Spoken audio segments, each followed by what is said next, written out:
What is a sales funnel? Well, we're going to be answering that in this short video.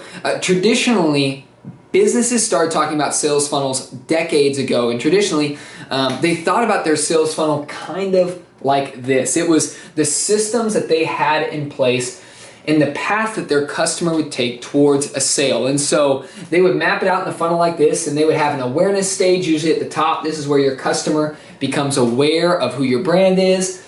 Then you engage them with some sort of advertisement. They then show interest and become a lead, and then a prospect, and then out comes a sale. And it is visualized in a funnel because as people move down this funnel, it filters them out. The less people that come out as a sale. So where you might have 10,000 at your awareness stage, that might only generate 100 sales, for example. Now, in a digital world, these funnels have become extremely powerful and can do a lot for your business without you really having to do much once you have it set up. And we're going to be talking about that in just a second.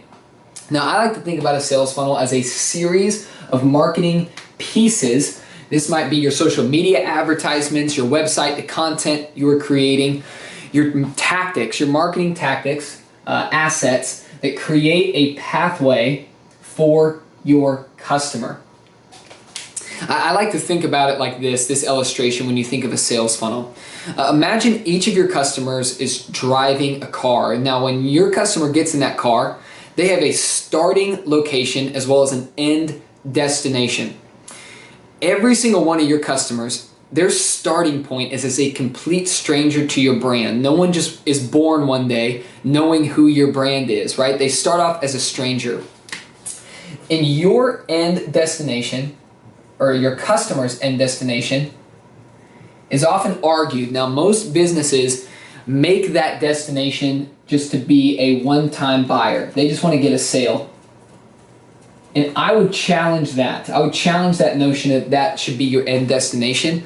Your end destination should really be two things. It should be one, loyalty, meaning that your customer will go to your brand every time they need that product and service, as well as advocacy, meaning your customers are going to refer others to your brand. That's really the goal that you should have for every single customer.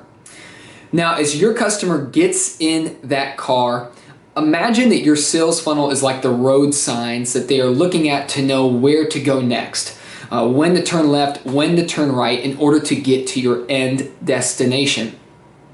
So if you are wanting each customer to become loyal to you and an advocate for your brand, your emails, your websites, your Instagram, your Facebook, your LinkedIn, the content you create, your forms, your landing pages, your call to action, all of those things are like your billboards as traffic comes down that pathway, down that road that's telling them where to go to get to that end destination.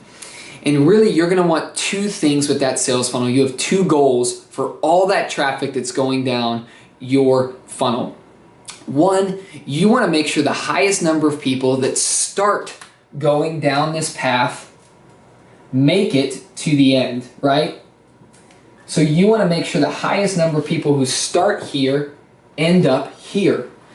That is effectiveness. You want your sales funnel to be effective, but secondarily, you want your sales funnel to be efficient, meaning now that you have a high percentage of people making it to the end destination, you want to ask the question, how can we get them there as fast as possible? That is efficiency. Now let me play this out for you in kind of a real world example. Let's say that I am working with a financial planner. And that financial planner puts out an ad on Instagram for 10 ways to get out of debt. And I am a 20 to 30 something who just got out of school. I have a lot of student loan debt. And I see this advertisement on my Explore page, and there's this guy talking about how he can come alongside me, help me get out of debt, and he has a free PDF available. And there's a link right here in the description. So I click on that link and it takes me straight to his website.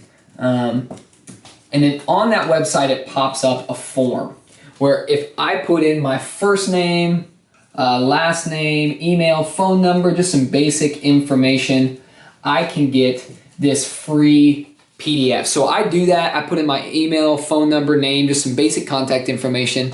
And once I hit that submit button, it automatically does two things. One, it goes to the financial planner's database. So all of a sudden, he's got my name in his database with my contact information. And then secondarily, I'm going to start down here. It is going to start and trigger a series of emails that come to me. And that first email, let's say that first email says, thanks for getting the PDF, and it attaches the PDF to that first email. So I get that PDF, I start reading it. 2 days later, it's going to automate an email that sends me, let's say, another article that is related to getting out of debt that might be helpful. And then lastly, that third email, another 2 days later, so I get 3 emails in a week, and that last one is giving me a call to action. And let's say that says, hey, you might have read the PDF, and if that's helpful, I would love to give you the opportunity to have a free sit down, just a free assessment consultation where you can actually sit down in front of me as an expert and we can look at your specific situation. So I read this PDF, maybe I read the article, and I really got some great tips, but I still want to sit down with someone to look at my specific needs of how to get back to zero debt.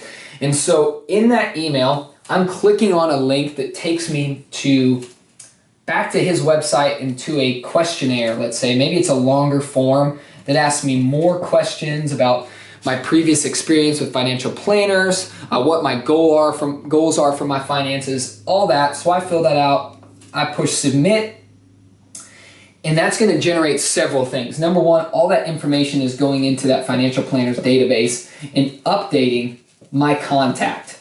He had my contact information here, but it's going to update it with more information. Second, it's going to trigger an email to me confirming maybe the time, the location, who I'm meeting with, and a few details on that meeting. And then lastly, it's also going to send an email to the financial planner that says, Preston Newsom signed up for a consultation. Here's when he's coming. And it's going to attach the questionnaire that I filled out so he has some information on me. And it's going to automatically add that to his calendar. So he's got it in his calendar. He knows when I'm coming. Now, this is what a sales funnel in our world can look like. And what's amazing about this is you can see all of this once you have it set up once. It's automatically working for you. So you don't have to do anything manual once this is set up. You can begin to measure how well you are leading your customers down a path by looking at how many people are clicking on my ad, how many people are actually filling out the form, what kind of information am I getting from them, how many people are opening my emails and actually clicking on the PDF and the articles and the call to action, and then getting all the way to a point where they are setting up that free consultation. You can start to measure that and then make it better as you go, optimizing that funnel not only for effectiveness, but for efficiency. That is the power of a sales funnel in a digital world, and it can work whatever business you have, nonprofit, church, doesn't matter. You can set up these sales funnels to begin to generate sales for you, leading your customers down a path from stranger to loyalty and advocacy.